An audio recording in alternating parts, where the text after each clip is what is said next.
Dakle, ovo smo čekali, ovo ste dočekali, dvorane opet krcata, cijelo vrijeme krcata, ali sad malo više krcata. Imamo s jedne strane gospodina Tima Stevensa, čovjeka koji je recenzirao apsolutno sva električna vozila, a s druge strane ćemo imati gospodina Matu Rimca, čovjeka koji radi najbolje električno vozilo. Taman je sletio iz Pariza, koliko znam, rekao mi je, ali ne bi mu htio steal your thunder, prodao je jedno auto koje više tako reći ne postoji. Uglavnom svašta ćemo saznat, molim vas jedan veliki aplauz. To je Tim Stevens i Matu Rimac!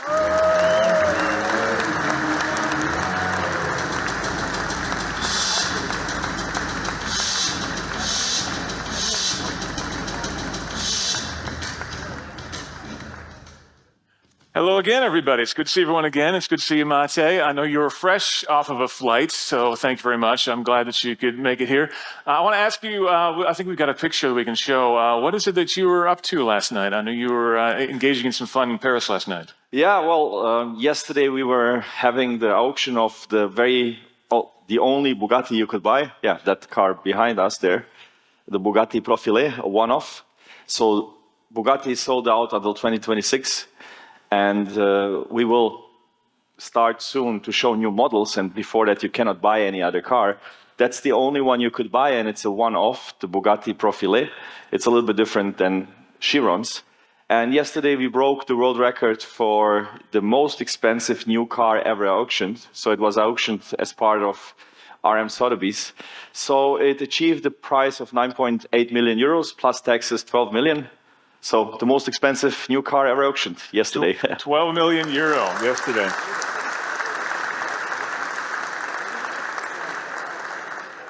That's amazing. Now, I want to talk a little bit more about Bugatti, but first let's talk about Rimac and what you got going on here. Tell me a little bit about the development of the company, and why is it so important to you to continue running Rimac here in Croatia? To continue? To continue running the company here in Croatia. Oh. Ooh. Well, things change. When I started a company, I was really stubborn. I really wanted to keep it here and, show that you can do something like that in Croatia and all of that stuff. And we had so many near misses, like so many close situations, close encounters where it was like, we won't make it. And, I saw a few of our employees here, some of the early ones as well, and they know how many tough situations we had, how many times we were, couldn't pay salary or couldn't pay rent, whatever. And oftentimes we had investors coming to us and saying, if you move the company, we will invest into the company and so on. And I had no other choice. And I said no, despite not having another choice, because I really wanted to do it here. And now, it's 2,000 people here. And I'm still proud of doing this here and doing it in Croatia, but actually, to be really honest, and I'm always very blunt, I think that was a big mistake for me. Really? It would have been so much easier if I did this somewhere else. So it was pure masochism. Okay, I'm happy that we did it here. I'm happy that we did build a company here. I'm still proud and want to show that we are a Croatian company, that we are developing world-class technology here, that we are getting talent from all around the world to be here. But it really made my life very difficult, and still is making it very difficult. So I guess if I could go back in time, probably, to be honest, I would have made another choice, started somewhere else, just because doing this is so difficult. The chances of the company being where it is now, and I'm always saying we are not at success. Success is still some time away for us. I haven't ticked the box to say we are a successful company. I think that's still in the making. But even to be at this stage, the odds were so small. And I made the odds even smaller by keeping it here. And if the wind had blown a little bit more or less on a given day, butterfly effect, the company wouldn't have been around. I think I exposed the company to too much risk by doing it here. But okay, now it's another time. We are where we are. So even if I wanted to move the company now, which sometimes, to be honest, it occurs to me when I see all the difficulties we have here, to be honest, completely. I wonder if building the campus in Croatia was the right decision and so on. I have people have invested almost €1 billion into my company. And I have the obligation to do the best for the shareholders and the 2,000 people working for us. So am I doing the right things by insisting to keep the company here? Am I doing what I was supposed to do for the investors who have put down $1 billion on the table into this company, and to all of the people who are giving their lives for this company? I hope I do. And I really want to, contribute also to the Croatian ecosystem and so on. But yeah, things here, it's not the best location, to be honest, to make electric cars. Very interesting. Now, you said that, in your opinion, you haven't found success yet. I think a lot of people in this room would disagree with you. But certainly for a lot of startups, the idea of success is measured by IPO. Can you give me an update on what your thoughts are there? You've said different things over the years about where you would want to go on an IPO with your company. What are your plans, or what are your thoughts there right now? You know that there has been this craziness about specs and IPOs in the last couple of years. Yeah. And everybody and their grandma had a spec. And there were so many companies going public. And at the beginning of it, we were like, what the hell? Like, how did this company that has nothing raise so much money at such a crazy valuation? Like, this will end so badly. And then we were like, wow, everybody is doing a spec. Like, are we going to be the only idiots missing out? So we started to work on it.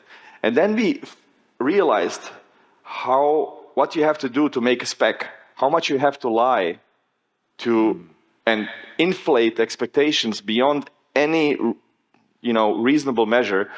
And we were like, okay, no way, we are not going to do this. And while everybody was doing a spec, and while everything was going up, I gave an interview for the Financial Times like 1.5 years ago, 2 years ago, and I said that it will end badly. I said it there when everybody was making money and everybody was raising money and everything was, nice and dandy. It's on the record. I said, this will end in tears. People will lose so much money. And what do we have today?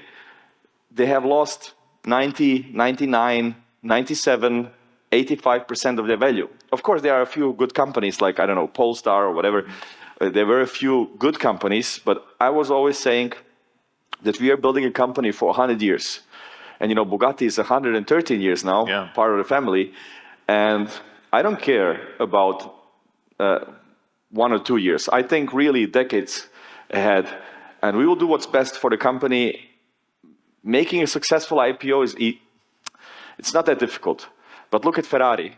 They are beating the estimates quarter after quarter, delivering profitability, delivering margins that are beyond anything else in the industry, and a return for their investors.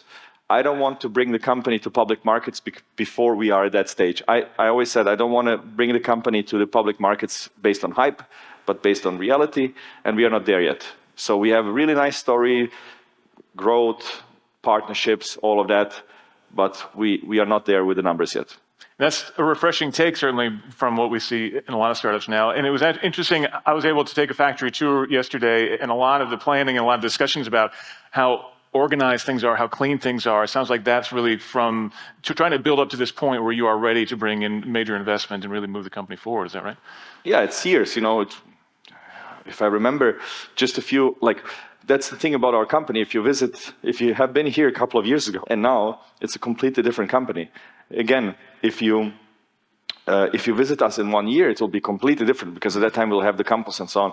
So we are now delivering. You have seen some of the big production lines, which is not public yet, where we have developed for the last 3-4 years a very complicated product for a big car company, and we are delivering that to this car companies in high volume. And as far as I know, we are the only company other than one British company called Yasa, who have managed to get from starting or a garage within a decade to develop and deliver key components of the car. I'm not talking about a plastic piece. I'm talking about a battery pack or a powertrain system to big car companies. So it takes time to build it up. It takes time to learn, to build the processes, the supply chains. And what you saw in the factory yesterday, that's the result of years of preparation. And the cycles in the auto industry are very long. So if you, let's say, start negotiating with Mercedes today, or with Mazda, and you want to deliver a battery or whatever to them, when you start negotiating today and both sides want to do it, until you get any significant revenue, so when you start supplying in large volumes, it's going to be 6 years, because the development of a new car takes that long, and setting up the production line, the supply chain, and so on. So it's a really long-term game, and that's why it takes some time, to build it up, because the production line you saw in the factory in Zagreb, that's something that we have started working on 5 years ago, and it will start bringing revenue next year. So that's why you really have to have this long-term view. I'd like to talk about Bugatti. You mentioned that, over 100 years old, a very historic company, one of the most historic still in production today. I was told that when the idea was still first floated to you of taking over Bugatti, that you didn't think they were serious. Is that true? No, I thought that it's a glitch in the matrix. Actually, really, I remember I was just landing in Germany and getting a email from a guy I once met at Porsche. He was at that time then in Volkswagen. He was the head of strategy of Volkswagen. And he said, "Hey, Mate, when are you next time in Germany? I would like to talk to you about Bugatti." And at that time, Bugatti and their management, Mr. Winkelmann, they were coming to us like everybody else. And we were working on an electric Bugatti. So the next Bugatti was supposed to be electric. It was supposed to be some kind of SUV thing. And their idea was to take the Nevera powertrain, so the Nevera batteries, motors and stuff, and turn it around and make it into something like this, in that kind of shape. And I thought the Volkswagen guy wants to talk to me about that, because I knew that they had lots of friction, that Volkswagen didn't want to fund the next Bugatti, because it was Dieselgate, post-Dieselgate, and money wasn't there. And so I came there. I told him, "Look, I'm in Germany now. Can we meet tomorrow?" We did. I started to show him what we were doing on that car. I thought he wants to talk about that. And in the middle of the conversation, he told me, "What do you think about taking over the company?" And I thought either I heard wrong or a glitch in the matrix, a cat will walk by twice or something like that.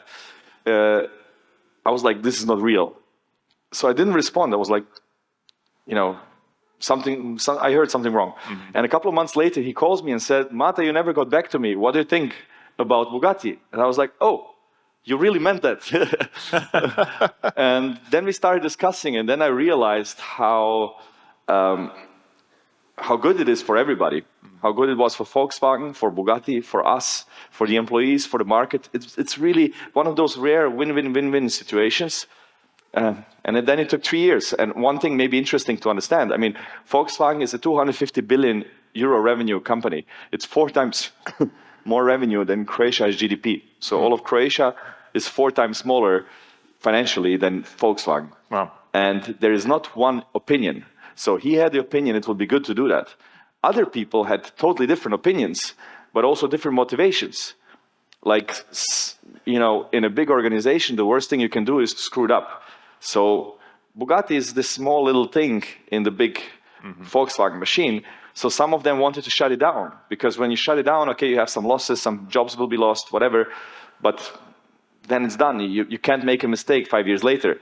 But doing this with us, with some young Croatian guy, it could end up, being a failure in the end. And then somebody will say, "Who made that decision?" "Oh, you did that decision," So there were lots of skeptics as well inside Volkswagen. So it took 3 years. Involvement of governments, of the German, because German government is a big shareholder, of unions, of the families that are owning Volkswagen, the Porsche family, the PF family, because especially for the Piechs, it was very important, because Bugatti was the love child of Ferdinand Piech, who passed away. 3 years later we did it, and I can tell you, people, there have been lots of rumors that Bugatti is losing money on every car and stuff like that, that it's unprofitable. Yes, you can look at it in different ways, but believe me, the brand, if you do it properly, has amazing potential. I hope we are doing the right thing to exploit that potential in the right way. What is the defining characteristic of a Bugatti? What makes a Bugatti a Bugatti? Ettore Bugatti, the founder of Bugatti, who passed away 80 years ago or something. He said, if comparable, it's no longer Bugatti. So Bugattis are this masterpiece of technology, art, craftsmanship, have this amazing history, you know, of the pre-war era of these beautiful cars. Like Bugatti has this 1924 Bugatti Royale, this huge thing. Like when you see it in person, you know, I just try to imagine, like in this part of Europe, and especially where I'm from Bosnia, the peasants who never saw a car, you know, if they saw that thing 100 years ago with 24-inch wheels, 24-inch wheels, which is still mind-blowing today, with this, you know, 5-meter-long hood, this amazing proportions, you know, how can you recreate something like that today, like this wow effect? And with Bugatti's history and with the variants in the model range they had from racing, the Type 35 was one of the most successful race cars in history. The Royale, this big flagship, and everything else that Bugatti has done, you know, there's this customer base that exists still today. And Bugatti has basically created a hypercar game with the Veyron and the Chiron. It's created a car that costs over $1 million, goes over 400 kilometers per hour, 250 miles per hour, and has over 1,000 horsepower.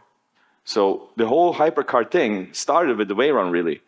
And when you take all that together, so the history, the groundbreaking technology it had, the craftsmanship, and it's also basically the ultimate "I made it" statement. Like when you have a Ferrari, you made it, but when you have a Bugatti, you know, it's like I've done well in life, and that's, I think, quite unique about Bugatti. There's nothing else out there who puts you in that league of its own. And to extend that, what makes a Rimac a Rimac? Bending physics. It's all about bending physics. If you said 6 years ago that there would be an electric car that goes less than 2 seconds from 0 to 100, I think very few people would be able to imagine that. And what we are now thinking about, how we can bend physics further, yeah, let's talk about that in a few years, but that's not by far what, you know, the limit. There's a lot more that can be done. And then hopefully trickling down that technology and what you have experienced in our car to other cars, you know, to Porsches, to Hyundais, and make them exciting. Because what I always wanted to do is to show that the future will be exciting, that the electric car will not just be something that will be good for the environment, lower emissions, whatever, but actually that you can have fun, that it will be exciting for people like you and me who love cars, and then have that also in more affordable vehicles. Yeah, that's my next question. Will we ever see a properly affordable Rimac, or will we simply see some of these technologies appearing on cars in other brands, like you mentioned Porsche, that are a little bit more affordable? Well, if you look at the automotive industry as a spectrum, right? Mm-hmm. Or mobility as a spectrum. So let's say the most basic thing is walking, right? You're walking, then you have a bicycle, then you have public transport, whatever. Then if, you know, little city car, family cars, premium cars, and so on. In the end of that spectrum is Bugatti and Rimac to some degree. Mm-hmm. So let's say the pinnacle of the industry. And that's where we are present. Then in the premium segment and luxury segment, going down the spectrum again, we are present with delivering technologies to others, to Porsche and many other car companies.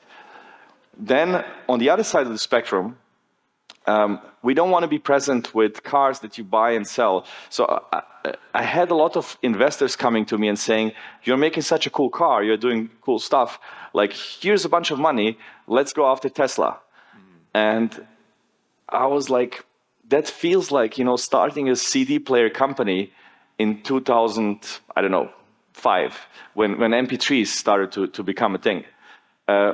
And we see a lot of good new companies, like, you know, I'm a big fan of Rivian. I'm good friends with RJ. I'm not sure if you met him, the founder of Rivian. Yeah. Lucid as well, with Peter Rawlinson, and they're doing amazing work. But I didn't think that's the right thing to do for us. And it's really difficult to be in this industry. So what we are actually doing, I'm not sure if you have ever heard of it, we have a company that's under the radar, like in stealth mode, developing robotaxis. So we think it's going to be about completely different set of attributes that are going to be important in the future for people. It's all about making the best out of your time, convenience, comfort, and making it very seamless, making it easy to use. You don't want, we are car guys, and whoever is a car guy, people feel like robot taxis and stuff like that, like shared economy, will take away from you ownership. But it's not the case. You can be an owner if you like. Just like with horses. My grandparents had horses, my parents had horses, and I guess most of the people here, their ancestors had horses, but who has horses today? It doesn't mean you can't have them. It's just a matter of priority in your life. Do you want to put away money to buy yourself a flat or a house, or you want to own a horse or a car? In the future, it will be like that, but we will give the choice. And we are by far not the only ones. There are many people working in robotaxis, but I think that's where the future is heading, where you can really have a big impact. Is it will be a lot safer because the robotaxi will never be drunk, distracted. You have the accumulated millions of kilometers of in one driver. The driver who's driving the car, it's millions and millions of kilometers in that driver who has, laser eyes, radars, cameras, and so on. So it will be safer. It will be cheaper because you don't own the thing, because your car is the second biggest asset after your housing in your life. So putting that together and then making it very easy to use and comfortable, I think that's a big step, and that's where we want to contribute for, let's say, the wider masses. Not make a car that you can buy. There's so many companies who are doing a great job at that. Hyundai is making great affordable cars. Actually, all new cars today are really good. Like Dacia with this little electric car, I forgot its name. It's like, 12,000 euros or something. And you have decent range. Like, why the hell would we go there? Like, there's so many companies who are doing a great job at that. So we are rather doing something completely different. Will the robotaxis bend physics as well? No, not in that way, but in a way, I'll tell you one thing. So I think we tend to forget in which times we live. So, school kids have a phone like this, right? It's an iPhone. I don't think I have the newest one. Doesn't matter. So school kids have this. You can be a billionaire and you cannot have a better phone than the school kid, right? You cannot have a better internet than the school kid. You cannot have better access to information or even like location-based. It doesn't matter anymore if you are in Africa or in, I don't know, Russia or in, okay, maybe Russia. So, you have the access to information like the billionaire has.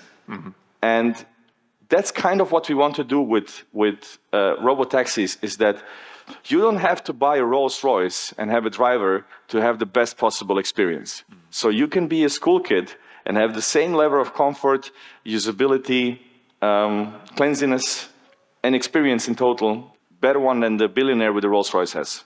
That's kind of where we want to go. So not bending physics in terms of performance, but maybe bending economics. What are some of the biggest threats to Bugatti Rimac right now? What are the things that keep you up at night when it comes to the health of your business? Well, it's a million challenges to build up a business. It's usually it was cash, but we raised a lot of money in the last few years, so that's fine. Then the second problem was usually space. So with the big campus that we are building, that's now being taken care of as well. I would say the real challenge is, to be honest, and I think lots of people are underestimating that, is to build a truly sustainable business. A truly sustainable business. So I was mentioning Ferrari before. They have a 25% net margin profit. That's so hard to achieve.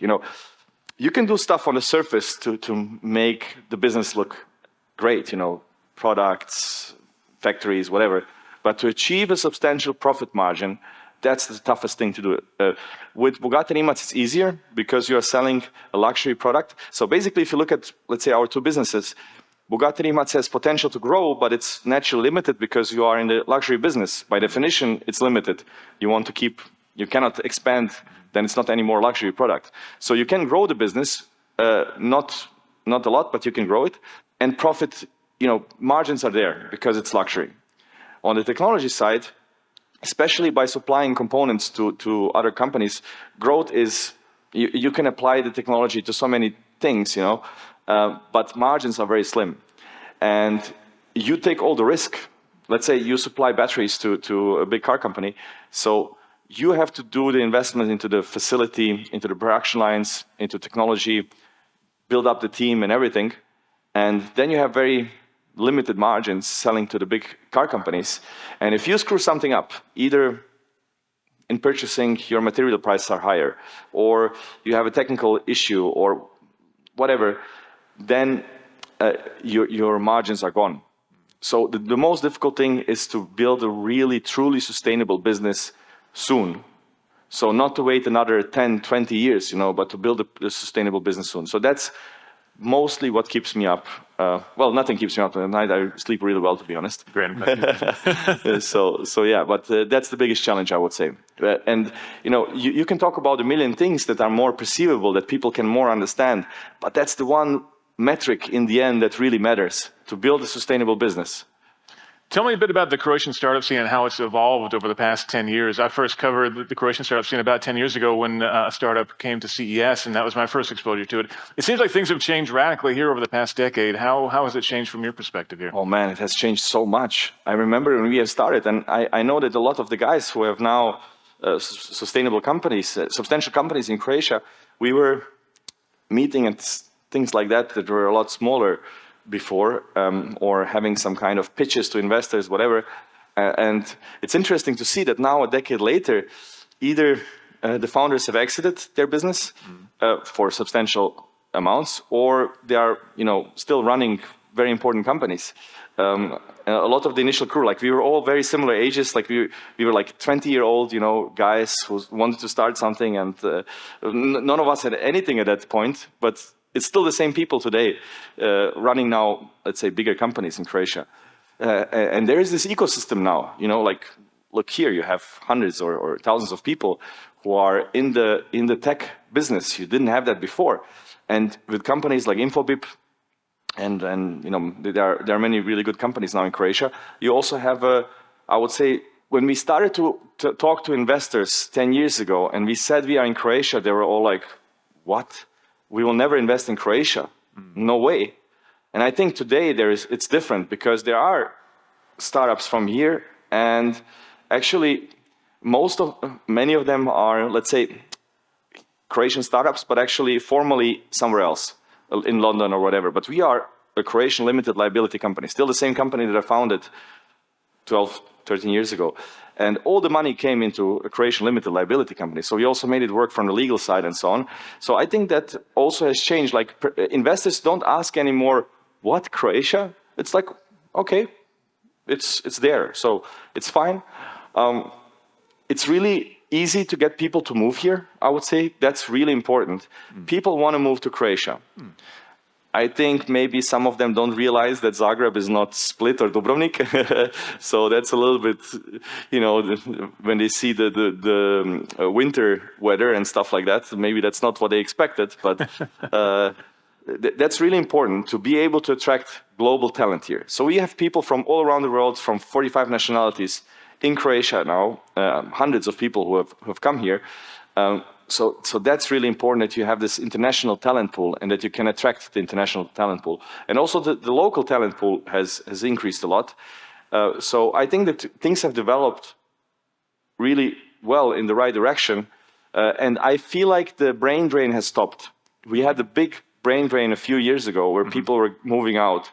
And now there's so much opportunity here that I don't feel it anymore, that people are leaving. So I think Croatia has made a huge leap, but it still needs, what I would really like to see is a couple of companies like, Infobip or us and so on, when we are truly successful and make the proper IPO, that there is hundreds of millionaires that walk away with their stock options and start their own thing.